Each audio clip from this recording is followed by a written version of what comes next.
Bapa di surga, terima kasih kami mengucap syukur kepadamu Tuhan. Di waktu yang luar biasa ini Tuhan memberikan kesempatan untuk kami. Untuk kami memulai dengan Tuhan. Dan kami akan mengakhirinya juga dengan Tuhan. Kami sedang memulai dengan roh-Mu ya Tuhan. Maka kami juga akan mengakhirinya juga dengan roh-Mu ya Bapa. Begitu banyak kesibukan yang ada di dalam kehidupan kami. Tapi pagi hari ini kami mengambil keputusan untuk kami ada di tempat ini. Untuk kami bersama-sama memuji dan memuliakan nama-Mu di tempat ini Tuhan. Terima kasih Tuhan. Sebentar kami mau duduk diam dalam hadirat-Mu Tuhan. Kami mau belajar tentang kebenaran-kebenaran firman-Mu Tuhan. Biar firman yang ditabur pada pagi hari ini menjadi kekuatan bagi kami. Menjadi rema di dalam kehidupan kami Tuhan. Terima kasih Tuhan, terima kasih Bapa. Saat ini berfirman-Lah, karena kami sudah siap untuk mendengarkan firman-Mu. Dan kami juga sudah siap untuk menjadi pelaku dari firman itu Tuhan. Terima kasih Bapa. Di dalam nama Tuhan Yesus. Haleluya, mari kita sama-sama katakan amin. Silakan duduk Bapak Ibu semua, puji Tuhan saudara. Shalom. Sekali lagi shalom. Bagaimana kabarnya hari ini saudara, Bapak Ibu? Luar biasa, semuanya baik? Semuanya sehat? Sehat walafiat. Haleluya. Katakan kanan kirinya, saya sehat walafiat. Haleluya, puji Tuhan saudara. Semuanya sudah kenal saya tentunya ya. Oke, saya udah hari ini 2 kali ya dari tempat ini saudara, diundang tempat ini untuk sharing firman Tuhan. Nama saya Iksan Palopo, saya berasal dari Makassar, dari ujung pandang, Sulawesi Selatan saudara, tepatnya saya dari Jeneponto. Ya, orang tua saya Makassar, jadi kenapa kok ini ada orang Makassar kok bisa jadi Kristen? Biasanya kan orang Makassar tuh kan semuanya kan Muslim saudara ya, betul ya? 100% saudara itu Muslim. Tapi kenapa kok ada orang Makassar, Jeneponto lagi, lalu pendeta? Nah saudara, saya dilahirkan memang dari keluarga Muslim saudara. Orang tua saya haji, kakak saya yang pertama dia ketua majelis taklim di Jakarta sampai saat ini masih aktif. Kakak saya nomor 2, dia juga dari pondok pesantren bersama dengan saya saudara. Dan dulu dia anggota FPI, mainannya di Petamburan sini saudara. Tapi sekarang puji Tuhan saudara, dulu anggota, sekarang Tuhan angkat derajatnya, puji Tuhan saudara. Jadi ketua 212, ketua koordinator 212 di Tanjung Priuk saudara, puji Tuhan. Adik saya yang di bawah saya, dia dari pondok pesantren juga, bersama dengan saya juga. Dan dia mengikuti aliran Islam Wahabi. Pakai cadar. Terus suaminya jenggotan, jidat hitam, saudara, celana cingkrang. Nah itu ciri khas mereka. Tapi ketika kita bertemu di dalam satu Idul Fitri, saudara, semuanya baik. Amin. Walaupun dulu pertentangan terjadi, saudara. Wow itu... Tapi semuanya baik sekarang. Saya di pondok pesantren itu 6 tahun lamanya saudara. Saya menimba ilmu di sana dan jurusan yang saya ambil pada waktu di pondok pesantren, saya mengambil jurusan Tarbiyah Islamiyah atau pendidikan Islam. Kalau di bahasa STT-nya itu PAK lah. Pendidikan agama Kristen. Kalau di saya itu Tarbiyah Islamiyah. Lalu yang kedua saya mengambil jurusan dakwah Islamiyah. Nah ya kayak gitulah pertama Allah Akbar itu saudara, haleluya. Tapi ya puji Tuhan semua diubahkan. Saya jadi orang Kristen karena bukan hasil penginjilan dari seorang hamba Tuhan. Bukan hasil penginjilan dari seorang misionaris saudara. Tapi saya jadi orang Kristen itu karena saya mengalami perjumpaan pribadi dengan Tuhan pada waktu saya sholat tahajud. Sholat tengah malam saudara. Ada perintah yang pada waktu itu, pada waktu saya mengalami perjumpaan itu saudara, baca Alkitab, baca Alkitab, baca Alkitab. Lalu yang kedua, kenapa saya jadi orang Kristen, saudara? Karena saya membaca Al-Quran. Kok bisa membaca Al-Quran jadi orang Kristen gitu? Setelah saya mempelajari Al-Quran, saudara, lebih dalam lagi, di situ saya dapatkan bahwa ternyata di dalam Al-Quran itu ada berita Natalnya. Al-Imran 3:45 itu bicara tentang Natal, saudara. It's qalatil malaikatu ya Maryamu innallaha yubassuriki bi kalimatin min husmuhul masihu isabnu Maryaman wajihan fid dunya wal akhirah wa minal muqarrabin. Katakan amin.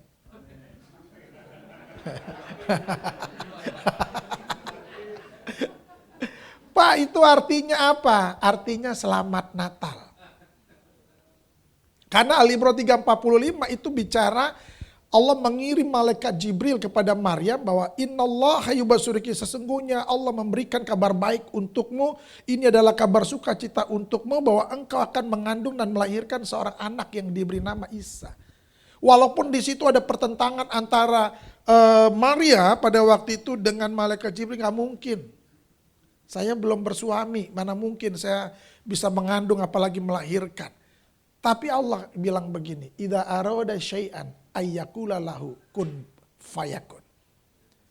Jika Allah berkehendak, dia cuma berkata, jadilah, maka jadilah. Jadi benih yang ada di rahimnya Maryam adalah benih ilahi. Itu sebabnya Yesus disebut sebagai anak Allah, karena benihnya adalah benih ilahi itu, saudara. Bukan benih dari Yusuf, tapi benih itu Allah punya. Haleluya. Yang kedua, saudara, ternyata di dalam Al-Quran itu ada berita Natal, berita Jumat Agung, saudara. An-Nisa 4 ayat 157, sebenarnya siapa yang disalibkan? Al-Quran menjawab. Lu aja yang pada ribut. Al-Quran bilang begitu. Kalian yang gak percaya, kalian yang ribut-ributin.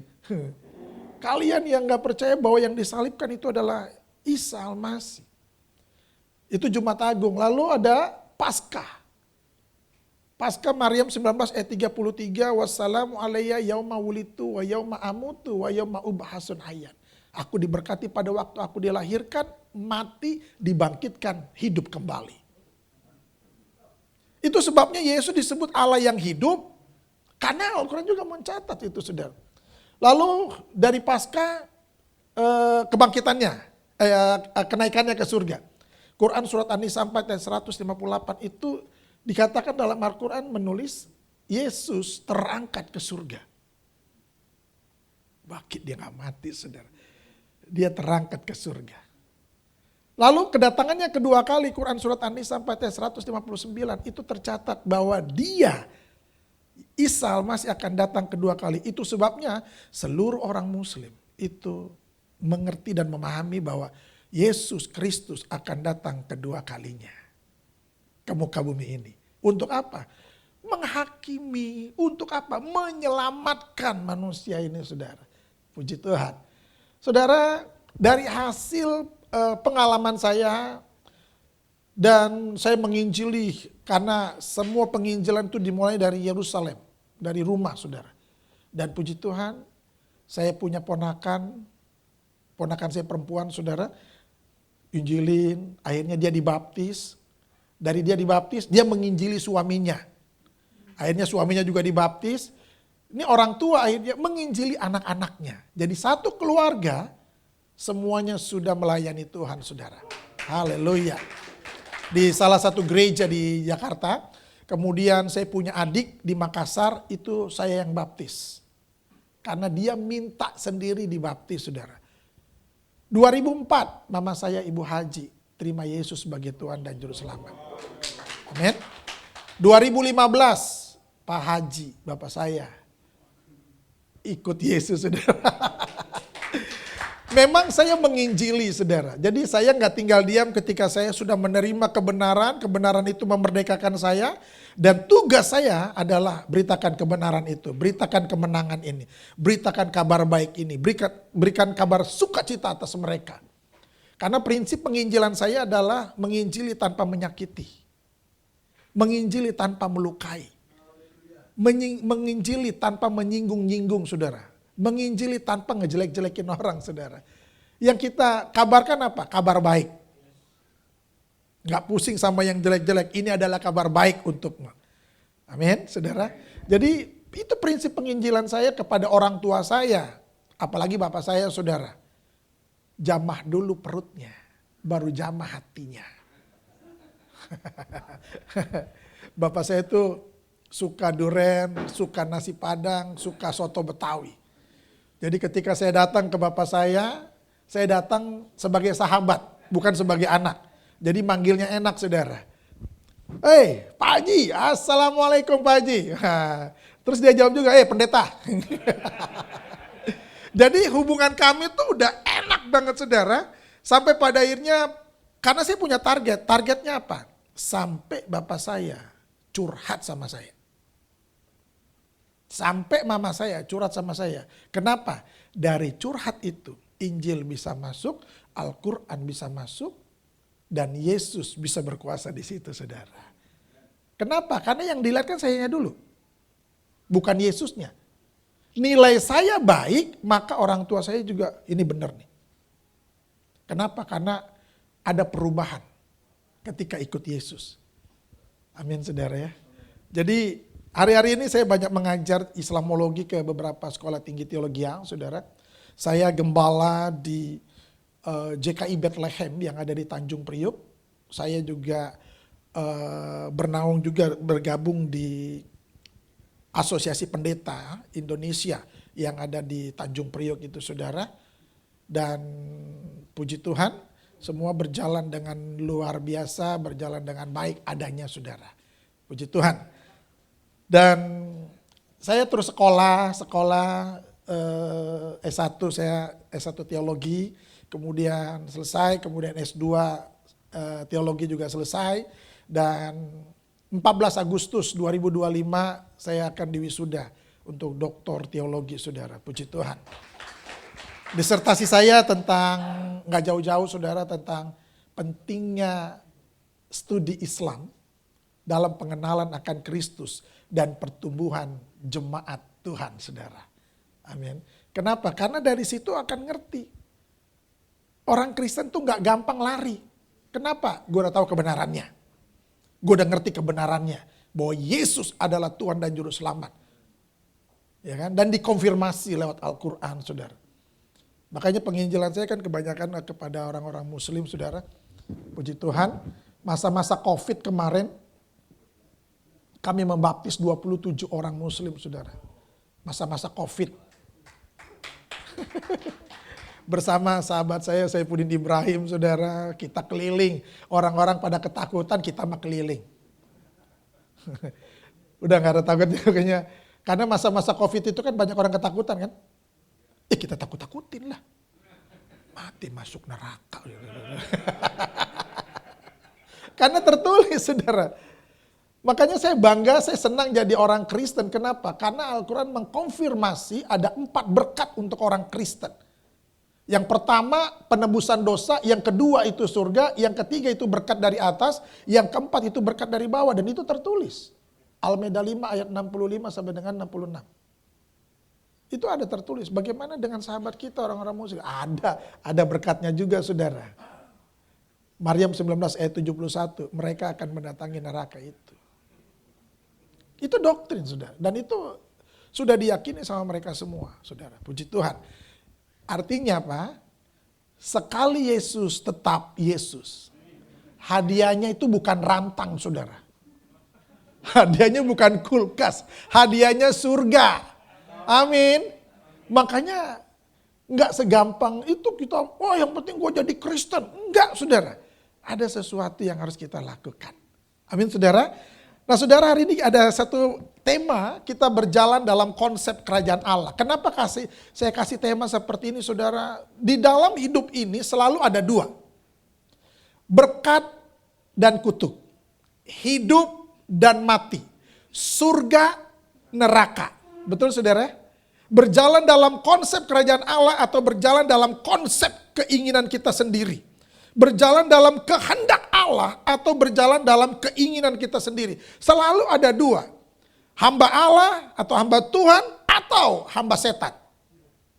Anak Tuhan atau anak setan, saudara. Full gospel semuanya anak Tuhan. Full gospel semuanya hamba-hamba Allah. Walaupun saya kan pengusaha, saya bukan full timer di gereja. Saudara, ini bukan masalah pengusaha atau full timer di gereja, saudara. Alkitab sudah mencatat, engkau sudah kubeli dan harganya lunas kubayar, dan engkau bukan lagi hamba dunia ini, tetapi engkau adalah hamba-hamba Allah. Jadi siapapun kita, profesi apapun kita, saudara, kita semua adalah hamba-hamba Tuhan yang ditempatkan sebagai pengusaha. Hamba-hamba Tuhan yang ditempatkan sebagai polisi. Hamba-hamba Tuhan yang ditempatkan sebagai hakim. Kita adalah hamba-hamba Allah. Kita bukan orang, kan banyak orang Kristen, ya kita kan bukan hamba Tuhan. Yang hamba Tuhan kan pendeta, gembala, penatua, diaken. Itulah hamba-hamba Tuhan. Bukan, saudara. Semua kita yang percaya kepada Yesus Kristus Tuhan, kita adalah hamba-hamba Kristus itu sendiri, saudara. Amin. Jadi yakinkan kita, walaupun kita pengusaha, walaupun kita profesinya bukan ada di gereja, kita adalah hamba Kristus. Kita adalah hamba Tuhan. Amin, saudara. Nah, saudara, di dalam Filipi 3 ayat 10 sampai dengan 11. Filipi 3 ayat 10 sampai dengan 11. Rasul Paulus berbicara kepada jemaat Tuhan yang ada di Filipi, saudara. Yang ku kehendaki ialah mengenal dia dan kuasa kebangkitannya dan persekutuannya dalam penderitaannya, di mana aku menjadi serupa dengan dia dalam kematiannya. Ayat 11. Supaya aku akhirnya beroleh kebangkitan dari antara orang mati. Saudara, Rasul Paulus menulis kitab ini untuk jemaat Tuhan yang ada di Filipi. Apa masalahnya? Sehingga Rasul Paulus harus ngomong begitu, yang ku kehendaki ialah. Kenapa? Rasul Paulus sedang menekankan siapa dirinya dan apa yang dia inginkan kepada jemaat yang ada di Filipi. Kenapa? Jemaat yang ada di Filipi semuanya orang-orang Kristen, tapi Kristennya Kristen-Kristenan. Kristen biasa-biasa aja. Itu sebabnya gak punya kegerakan. Pokoknya ya udahlah, yang penting Kristen lah. Saya mau bilang begini, saudara. Kekristenan itu bukan masalah berapa lama kita jadi Kristen. Kekristenan itu bukan masalah kita keturunan pendeta. Bukan. Kekristenan itu bukan masalah bapaknya gembala, anaknya juga gembala. Bukan itu, saudara, yang disebut kekristenan. Kekristenan itu adalah seberapa dalamnya kita mengenal dia dan berapa jiwa yang sudah kita bawa untuk Kristus, saudara. Amin. Jadi bukan karena, yang penting gue Kristen. Bukan itu, saudara, konsepnya. Hari ini kita sedang berjalan dalam konsep kerajaan Allah. Di mana yang ku kehendaki, artinya begini. Ada satu fokus, ada satu target di mana aku harus datang ke sana. Yang ku kehendaki adalah sebuah keinginan, sebuah kemauan bahwa Rasul Paulus bukan hanya sebagai orang yang pindah keyakinan, orang yang bukan hanya sekedar pindah agamanya saja, saudara, tapi dia melakukan sesuatu terobosan yang ku kehendaki. Artinya fokus utama orang percaya adalah ada dua, mengenal dia, menjadi serupa dengan Kristus, itu target kita, saudara, betul ya? Siapapun kita, target utama kita adalah menjadi serupa dengan Kristus. Dan kita mengalami kebangunan rohani, kebangkitan Kristus di dalam kehidupan kita, saudara. Amin. Kenapa bisa begitu, saudara? Karena Tuhan akan mengembalikan kita dari Taman Eden ke Taman Eden. Jangan dari Taman Eden kita berhenti di Taman Edan. Nah, posisi kita sekarang ada di mana? Di Taman Eden atau di Taman Edan, saudara? Kita ada di dalam dunia yang penuh dengan keedanan. Tapi saya mau bilang, masih ada full gospel yang hidup di dalam kebenaran. Masih ada full gospel orang-orang yang luar biasa yang tetap hidup di dalam kekudusan ilahi, saudara. Walaupun di tengah-tengah dunia yang tidak kudus, tapi kita tetap berdiri di dalam kekudusan kita, di tengah-tengah ketidakkudusan. Kita tetap berdiri di dalam kebenaran, di tengah-tengah dunia yang tidak mengerti tentang kebenaran. Dunia sukanya kompromi, udahlah cincai lah, gak apa-apa cuma segini doang, Tuhan gak tahu. Jemaat nggak tahu, orang-orang teman-teman kita nggak tahu, udah cincai lah saudara. Makanya bicara kekristenan, dunia membenci. Amin. Pada waktu saya mengambil keputusan ikut Yesus, dunia membenci saya saudara. Ada capnya, kafir lah, murtad lah, anak durhaka lah, anak nggak tahu diri lah. Itu ada semua ke saya. Saya nggak marah saudara. Kenapa? Karena itu sudah tertulis. Karena namaku engkau dihina. Jadi kalau hari ini kita dihina-hina, dicaci maki, udah tenang aja saudara. Itu berkat kita, bawahnya surga. Alkitab yang kita baca bukan Alkitab yang mati. Alkitab yang kita baca itu hidup. Bahwa ketika kita jadi Kristen, ketika ikut Yesus, kamu pasti dibenci sama manusia. Yang lain saudara, kamu pasti dibenci sama keluargamu, kamu pasti dibenci sama teman-temanmu, dan kamu dibenci sama dunia. Kenapa? Itu sudah tertulis. Itu pikul salib saudara. Artinya apa? Ya jangan marah, biasa aja. Saya memang disidang di masjid saudara. Masjidnya sampai sekarang masih ada tuh. Kalau saudara jalan-jalan ke Pluit Selatan, saya lahir di Pluit saudara. Kalau saudara jalan-jalan ke Pluit Selatan, kalau ke kiri itu ke Muara Baru, ke pelelangan ikan.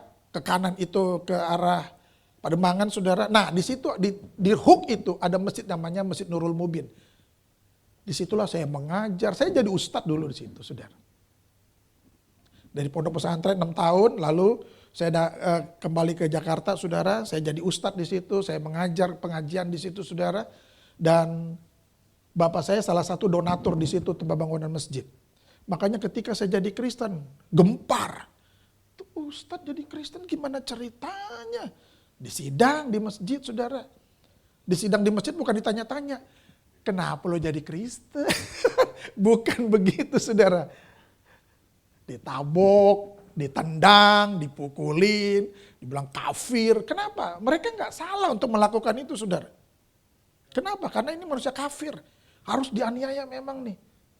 Satu tonjokan, satu berkat. Satu tonjokan, satu rezeki. Lumayan saudara ya. Tapi puji Tuhan saudara, saya tetap bertahan. Setelah disidang di masjid, saya disidang sama keluarga. Terakhir, saya diusir sama bapak saya, Pak Haji. Bapak saya bilang begini, Iksan, kalau tidak ada saya, kamu pasti mati.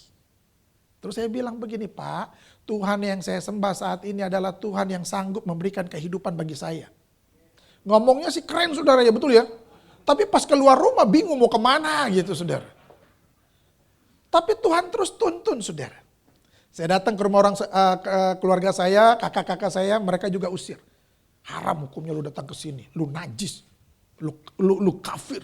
Saya dibilang anjing lah, saya dibilang babi lah. Padahal saya belum makan mereka itu saudara. Saya datang ke masjid, masjid tutup pintu. Satu-satunya harapan saya untuk saya berteduh. Saya datang ke gereja saudara. Dan puji Tuhan, gereja juga tutup pintu. Saudara, saya mencari yang ku kehendaki saudara. Amin. Yang kita cari apa sih? Yang ku kehendaki. Apa yang kita kehendaki? Serupa dengan Kristus. Mengalami penderitaan, ya.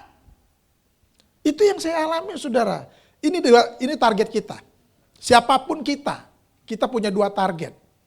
Serupa dengan Kristus. Kembali ke masa-masa Taman Eden yang hidup penuh dengan kemuliaan, yang begitu akrab dengan Tuhan.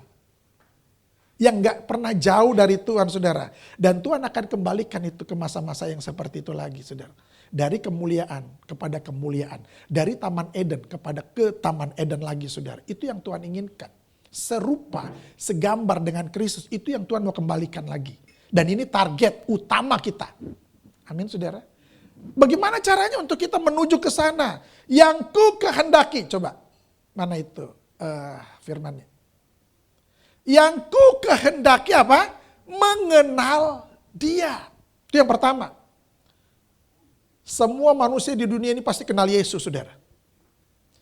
Kalau kita mau tanya ke tukang beca, dia juga tahu. Siapa Yesus? Lu kenal Yesus? Gak kenal. Kita tanya ke orang Buddha, orang Hindu, orang Konghucu, apalagi ke saudara kita tuh Muslim tuh. Lu kenal Yesus gak? Akrab sama mereka. Apalagi sekarang-sekarang ini akrab banget sama Yesus, saudara. Diperdebatkan terus. Memang nama Yesus kan selalu diceritakan, saudara. Kan nyanyinya gitu, dari utara ke selatan, dari timur ke barat, dari gunung-gunung, dari lembah-lembah, nama Yesus disanjung tinggi, diceritakan. Ya sampai sekarang nih, selalu diceritakan. Makanya dunia kenal Yesus, saudara. Siapa yang gak kenal Yesus? Apalagi kita nanya ke orang-orang Cidahu, oh kenal banget. Lu tahu Yesus, tahu yang salib itu kan? Pasti kenal dia, saudara. Yang kemarin diturunin tuh salibnya. Kenal banget, saudara. Saudara kita tuh akrab sama kita, amin saudara. Tapi kenalnya hanya di pelataran. Kenalnya di terasnya saja, saudara. Enggak masuk ke dalam.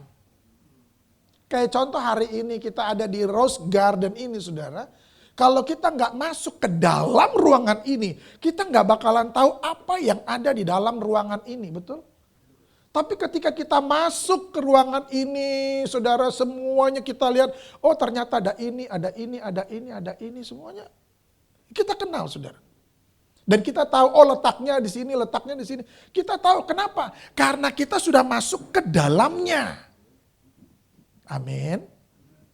Itu sebabnya kekristenan kita itu harus mengenal Dia. Itu target utama kita, saudara.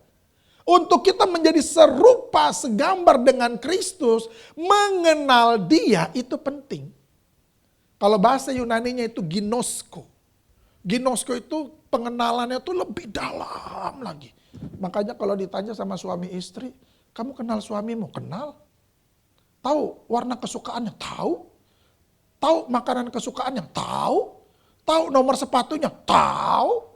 Semuanya tahu. Kenapa? Mereka udah kenal dalam. Nah kita sama Yesus bukan hanya sekedar mengenal. Bukan hanya Kristen-Kristen teras. Bukan hanya Kristen-Kristen pelataran. Tapi kita masuk ke dalam relung hatinya Kristus. Dan kita mengenal apa yang Dia mau dalam kehidupan kita. Apa yang Dia inginkan dalam kehidupan kita ini, saudara. Karena banyak orang Kristen kan kehilangan arah. Gak jelas nih kemana nih, yang penting gue Kristen lah, yang penting KTP-nya Kristen.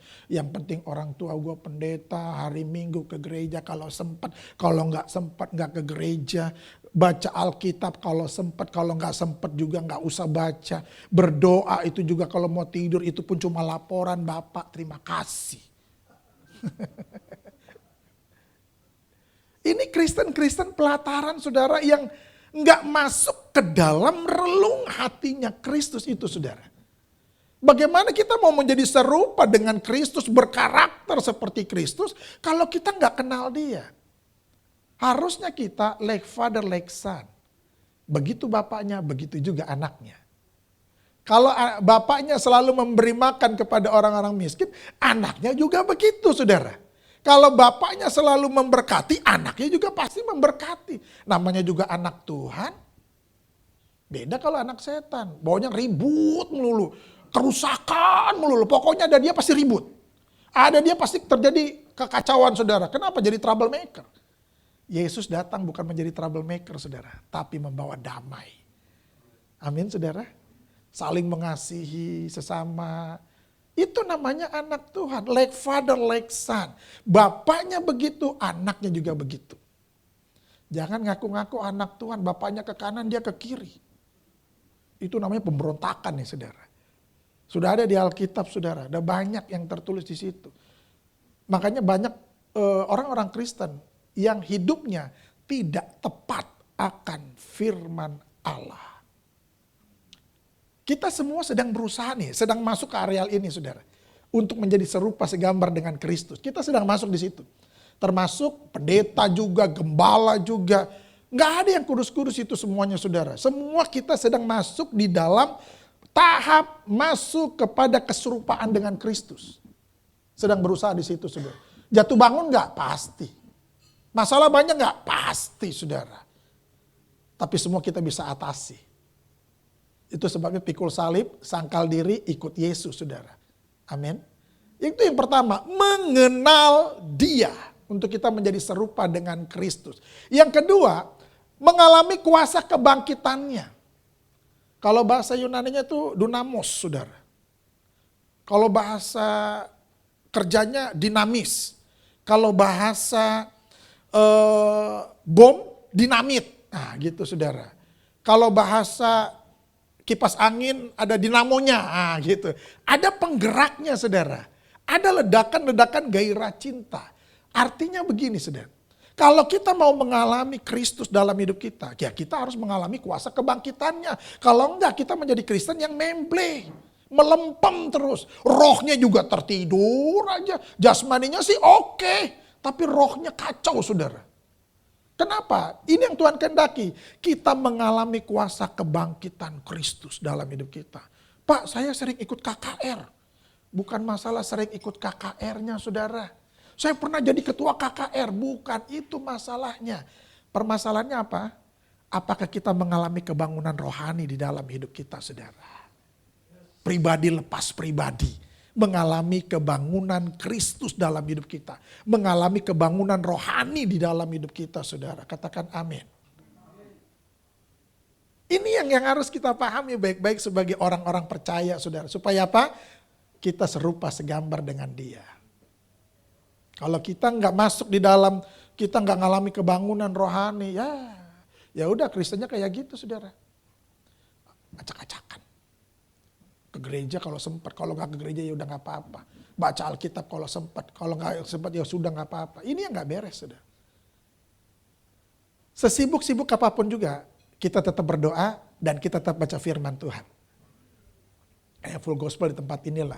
Saya percaya Bapak Ibu semuanya memulai dengan Tuhan, baca firman Tuhan setiap hari saudara, dan doa setiap hari. Kelihatan dari mukanya masalahnya situ saudara. Amin saudara. Ada muka Matius, ada muka Markus, ada muka Lukas, semuanya keren lah saudara. Amin. Itu yang kedua. Yang ketiga saudara, untuk kita menjadi serupa dengan Kristus, apa yang kita lakukan? Kita masuk di dalam persekutuan dalam penderitaannya. Ini bahasa Yunaninya koinonia. Ada persekutuan dengan Kristus di dalam penderitaannya. Bukan di dalam kemewahannya, di dalam kemegahannya. Tidak saudara. Tapi di dalam penderitaannya. Kenapa penderitaannya saudara? Penderitaan yang kita alami hari-hari ini adalah bentuk nyata kedekatan kita akan Kristus. Makanya orang yang punya masalah, orang yang punya pergumulan, doanya beda. Sampai nangis-nangis dia saudara, sampai sujud, Tuhan tolong. Itu punya masalah berat itu saudara, sampai dia nangis-nangis saudara. Tapi Tuhan tahu air matanya. Itu air mata buaya atau bukan. Dan Tuhan juga tahu buaya itu, buaya darat atau buaya laut. Makanya Tuhan gak bisa dibohongin saudara. Kita tahu kita punya masalah, kita tahu kita punya pergumulan begitu banyak saudara. Makanya ada orang Kristen bilang begini, Pak bagaimana caranya supaya kita tuh gak punya pergumulan, gak punya permasalahan. Gampang. Datang aja ke Pondok Rangon. Selesai saudara. Mati. Loh kok mati? Ya kalau mati kan gak ada masalah. Terus saya kasih ilustrasi juga, coba kamu pernah datang gak ke rumah duka? Melayat orang meninggal. Lo gambar-gambar tuh mukanya, pak. Ngelawan gak dia? Enggak. Lu kitikin tuh kakinya. Ngelawan gak? Enggak. Kenapa? Orang mati mah tenang saudara. Itu sebabnya Alkitab mengatakan mati kedagingan kita saudara. Dan yang hidup adalah roh Allah. Kita kepenuhan Kristus di dalamnya. Amin. Masalah apapun kecil saudara. Masalah apapun kita cuma ngomong gak apa-apa. Masalah apapun yang terjadi kita cuma ngomong untung ada masalah. Kenapa? Di situ Tuhan berkarya. Di situ kita akan melihat bagaimana mujizat itu terjadi saudara. Amin. Kita bacalah di Alkitab itu saudara. Semua anak-anak Tuhan, murid-murid Kristus semuanya mengalami masalah saudara. Apa yang terjadi? Kedahsyatan terjadi, mujizat terjadi. Salah satu contohnya ketika Paulus dan Silas itu di penjara. Mereka puji-puji Tuhan. Karena senang kan? Ada sukacita. Kalau bahasa sekarang mereka bilang untung ada masalah. Kalau enggak, itu kepala sipir enggak bertobat saudara. Enggak terjadi mujizat yang dahsyat itu saudara. Yang enggak terjadi kegemparan yang luar biasa di penjara itu saudara. Tapi ini luar biasa. Itu sebabnya penderitaan yang kita alami adalah bentuk nyata kedekatan kita sama Tuhan.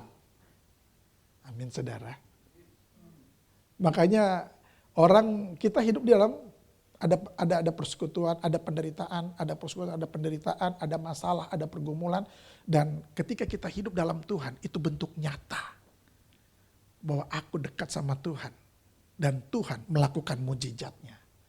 Waktu saya ada diusir sama orang tua, di sana sini saya ditolak. Saya nggak ngerti saya harus kemana lagi, saudara. Tapi yang saya tahu, Tuhan pasti tolong. Saya tuh waktu ngomong Yesus aja masih agak kaku, saudara. Kenapa? Karena nggak ada yang ngajarin saya, nggak ada yang temenin saya nggak kenal sama orang Kristen. Tapi di situ sekarang saya tahu saudara bahwa Roh Kudus saat itu sedang menolong saya. Memberi hikmat kepada saya, saudara. Amin. Jadi saya terlepas dari yang namanya, intinya kalau mati nggak disambut bidadari lah ya. Saya langsung disambut sama Bapa di surga, saudara. Amin, saudara. Dan saya terhindar dari, wah kalau di surga itu ada pesta seks lah apalah. Saya enggak lagi, saudara. Karena saya tahu di sana nanti menurut kitab Wahyu ada doa, pujian, penyembahan, pujian, penyembahan, pujian, penyembahan. Bukan sibuk-sibuk cari bidadari gitu, saudara. Amin, saudara. Kenapa? Karena kita langsung disambut sama yang punya surga. Amin, saudara ya.